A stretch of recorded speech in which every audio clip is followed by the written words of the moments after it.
Olá, esse grupo apresentará um tema sobre a lei de Lenz e a lei de Faraday. Esse trabalho é composto pelo grupo de Gabriel Guimarães Lima, Gustavo Belchior Santos, Pablo Rodrigues de Souza Lima e Nicolas Egler Bernardi. Na primeira questão, nós temos que descrever qualitativamente como ocorre o freio magnético em uma rampa, mesmo que de forma qualitativa, espera-se que as forças envolvidas entre a rampa e o ímã, bem como as correntes elétricas induzidas, sejam discutidas e correlacionadas. Então, para descrever melhor o que ocorre nesse fenômeno, é necessário entender o que é descrito na lei de Faraday e Lenz, onde é dito que uma variação temporal no fluxo magnético gera uma força eletromotriz induzida, ocasionando a geração de uma corrente oposta à variação do fluxo magnético. Essa corrente induzida é chamada de corrente de Foucault, que tem sua magnitude proporcional ao campo magnético à área da volta. A área da variação do fluxo é inversamente proporcional à resistividade do material. Portanto, durante a descida do ímã na rampa, há variação no campo magnético do ímã, fazendo com que apareça uma força eletromotriz na rampa e, por conta disso, uma corrente é induzida na mesma. Seguindo a lei de Lenz, a corrente induzida promove um campo magnético contrário ao do ímã, criando uma força magnética contrária à força peso do ímã. A relação entre essas duas forças promove uma redução na velocidade de queda do ímã, como mostra a imagem abaixo. As correntes de Foucault, que são as setas em vermelho, são induzidas em uma placa de metal, C, enquanto sobre ela se move um ímã N. O campo magnético, descrito pelas setas verdes B, é direcionado para baixo, atravessando a placa. O campo em azul, mais à esquerda da figura, é o resultado da lei de Lenz, que por conta da corrente induzida é criado o seu próprio campo magnético, direcionado para cima, contrário ao campo do ímã, produzindo assim uma força retrógrada. À direita da figura está sendo representado o sentido do campo magnético e a corrente induzida caso o campo magnético do ímã tivesse sentido oposto ao vetor mostrado no lado esquerdo. Próxima questão. Descreva qualitativamente como ocorre o freio magnético no tubo. Mesmo que de forma qualitativa, espera-se que as forças envolvidas no tubo e no ímã, bem como as correntes elétricas induzidas, sejam discutidas. Ou seja, a gente simplificará esse tubo por um anel e assumiremos que o ímã está parado e o anel está caindo, como mostra na figura. E o anel tem uma área interna A e está a uma altura Z do centro do ímã. Ou seja, o anel aqui em preto está caindo sobre o ímã, que o ímã está com o polo positivo virado para cima. Utilizando como base do experimento as leis de Faraday e Lenz, é possível descrever como que o freio magnético é formado pelo tubo. Conforme a lei de Lenz, quando há variação de fluxo magnético sobre um condutor fechado, que é o anel,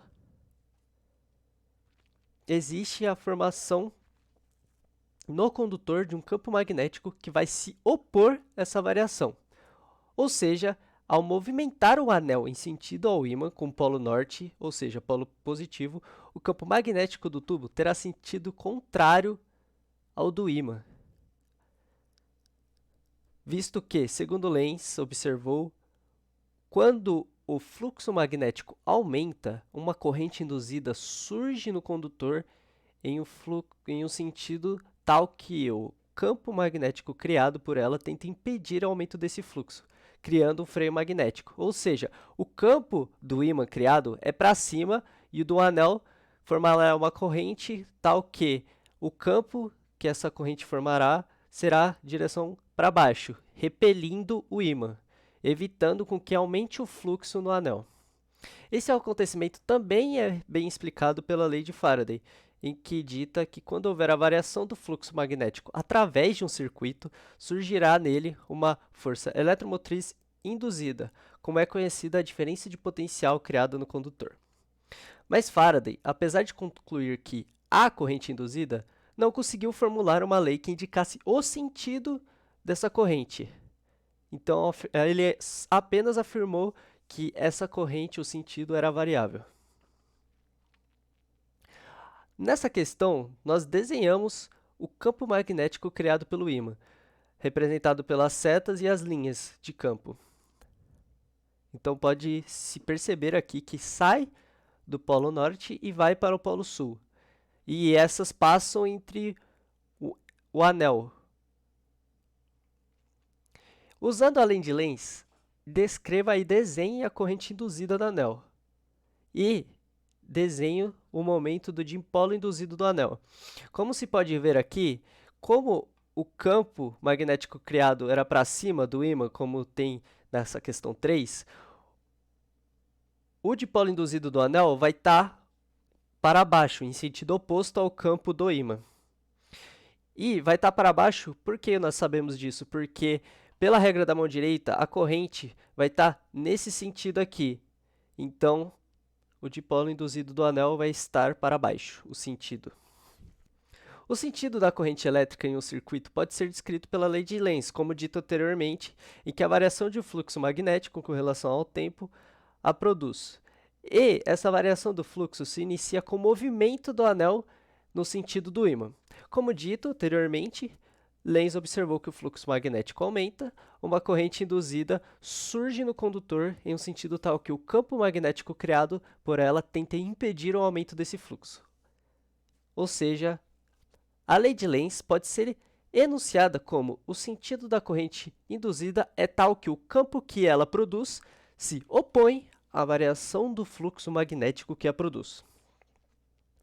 Finalizando, assumindo que o campo magnético criado pelo ímã no anel possa ser simplificado para B igual a B0 sobre Z elevado a 3, escreva a energia potencial da interação entre o anel e o ímã e derive a força magnética no anel. Para onde aponta a força e por quê? Explicando com essa imagem aqui. E baseado nesse resultado, explica o funcionamento do freio magnético observado entre o ímã e o tubo de alumínio de forma qualitativa. Sabendo que o freio magnético já foi explicado, a gente deixará isso para depois. Mas como o campo do anel possui o mesmo sentido ao movimento do próprio anel, a parte do ímã que será afetada pelo campo é a parte positiva.